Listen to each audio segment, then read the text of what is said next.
আমার নাম মোহাম্মদ সেন্টু ইসলাম। আমার দেশের বাড়ি নাটোর খাজুতলা। আমি এখানে আনবিকে চাকরি করি।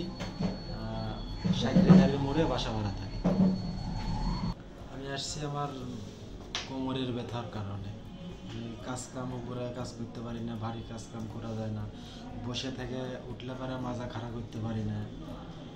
ব্যথাটা প্রচণ্ড ব্যথার দাঁড়ায় দীর্ঘ সময় দাঁড়ায় কাজ করলে পারে, পরে বসতে পারে মনে হয় মাজা টাজা একদম টাইনে ধরেছে। কতদিন থেকে? 3 বছর মোটামুটি। হঠাৎ করে মানে ব্যথা হয়ে গেছে, আমি মনে কত গুরুত্ব দিইনি। পরে একদিন এক্সরে করলাম নাটোরে, হাড়ের ডাক্তার বললো যে তোমার হাড়ের ক্ষয়ে গেছে। তো যখন ওষুধ খাই তখন ততক্ষণ ভালো থাকে, ওষুধ খাওয়া বাদ দিয়ে আবার দেখি সেই ক্যালসিয়াম, ব্যথার ওষুধ, ভিটামিন এগুলা দিয়ে যতক্ষণ ওষুধ খায় ততক্ষণ ভালো থাকে। যখন ওষুধ খাওয়া বাদ দিয়ে আবার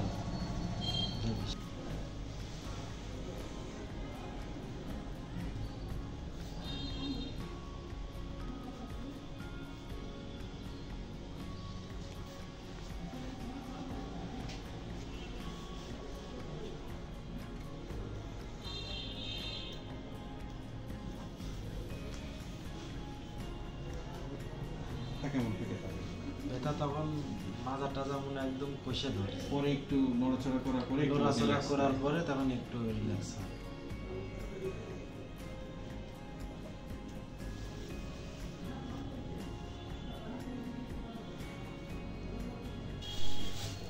অথবা আমরা যে আমাদের যে রেগুলার খাদ্য তালিকা থাকে, কেমিক্যাল যুক্ত খাবার এবং হয়তো সুষম ব্যালেন্সটা হচ্ছে না আমাদের খাদ্যে, যার কারণে বয়স বাড়ার সাথে সাথে ক্যালসিয়াম, ফসফেট এগুলো ঘাটতি পড়ে। আস্তে আস্তে এর কারণে হাড়ের ক্ষয় দেখা দেয়। মেরুদণ্ড হোক, কোমরে হোক, হাঁটু হোক, অ্যাঙ্কেল জয়েন্ট হোক, এগুলো আস্তে আস্তে হয়ে যায়। তো খাদ্যাভ্যাসটা আমাদের যেমন এগুলো ঠিক করতে হবে, ফাইবারযুক্ত খাবার খেতে হবে, ক্যালসিয়ামযুক্ত খাবার খেতে হবে, সাথে সাথে এর জন্য কিছু ওষুধও খেতে হবে। এবং শুধু এই খাদ্যাভ্যাস এবং ওষুধের জন্য এখন আর ঠিক হবে না। বয়স যেমন 38 হয়ে গেছে, এখন থেকে আস্তে আস্তে হাড়ের ক্ষয়টা শুরু হয়ে যাচ্ছে। তাহলে এখানে কি করতে হবে, তাকে হালকা কিছু ব্যায়ামও করতে হবে।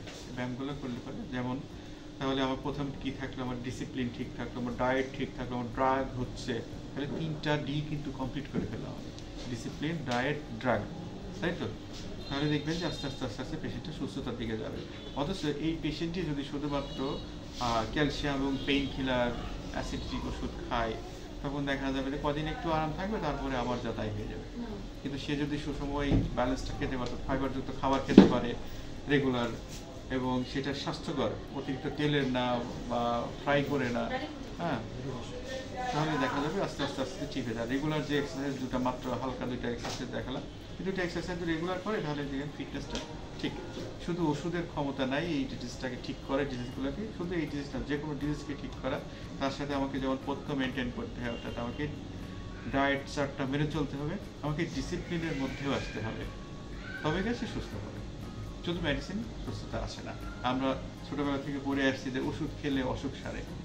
আপনি দেখবেন ওষুধ খেলে অসুখ আরও জমা হয়, আরও তৈরি হয়, নতুন অসুখ তৈরি হচ্ছে।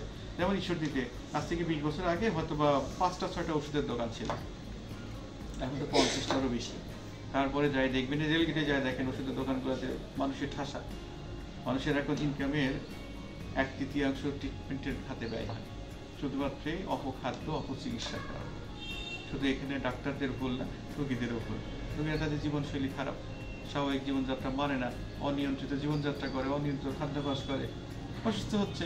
ডাক্তার আর কি করবে, ওষুধ দিচ্ছে, ডাক্তাররাও কোম্পানির কাছে আবার দেখা যাচ্ছে তাদের সম্পর্ক রেখে দিচ্ছে, বিভিন্ন রকমের অনেক কিছু এর ভিতরে থাকে। তো যাই হোক, রোগী যদি সচেতন হয় তবে সুস্থতা, তাহলে নাই। Thank you.